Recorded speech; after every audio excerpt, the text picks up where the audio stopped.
आज तक आपने सुना होगा कि इब्लीस हमेशा इंसान को इबादत से गुमराह करने की कोशिश करता है, मगर आज की यह कहानी इतनी अजीब है कि इसे सुनकर आप हैरत में पड़ जाएंगे। एक शख्स अंधेरी रात में नमाज अदा करने के लिए अपने घर से निकला। रास्ता बहुत अंधेरा था और चलते हुए उसे ठोकर लग गई। वह मुंह के बल गिर पड़ा और कीचड़ से लथपथ हो गया। गंदे कपड़े देखकर वह वापस घर लौटा, लिबास बदला और फिर से मस्जिद की ओर रवाना हुआ। अभी कुछ ही कदम चला था कि उसे दोबारा ठोकर लगी और वह फिर गिर पड़ा, मगर उसकी हिम्मत कम न हुई। वह फिर घर लौटा, कपड़े बदले और एक बार फिर मस्जिद की ओर बढ़ा। इस बार जब वह घर से बाहर निकला तो दरवाजे पर एक अजनबी खड़ा था, जिसके हाथ में एक चमकता हुआ चिराग था। अजनबी चुपचाप उसके आगे आगे मस्जिद की तरफ चल पड़ा।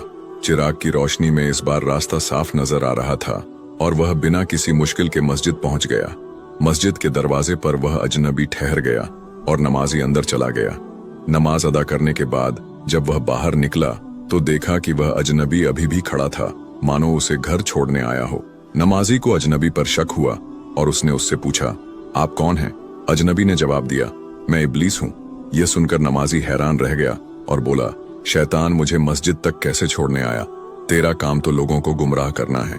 इब्लीस हंसते हुए बोला, जब पहली बार तू गिरा तो अल्लाह ने तेरे सारे गुनाह माफ कर दिए। जब दूसरी बार गिरा तो अल्लाह ने तेरे पूरे खानदान को बख्श दिया। मुझे डर था कि अगर तू तीसरी बार गिरा तो अल्लाह पूरे गांव को बख्श देगा, इसलिए मैं चिराग लेकर आया ताकि तू बिना गिरे मस्जिद पहुंच जाए। यह सुनकर नमाजी की आंखों में आंसू आ गए। उसने सजदे में गिरकर अल्लाह का शुक्र अदा किया कि उसकी मेहनत और नियत को अल्लाह ने कबूल कर लिया।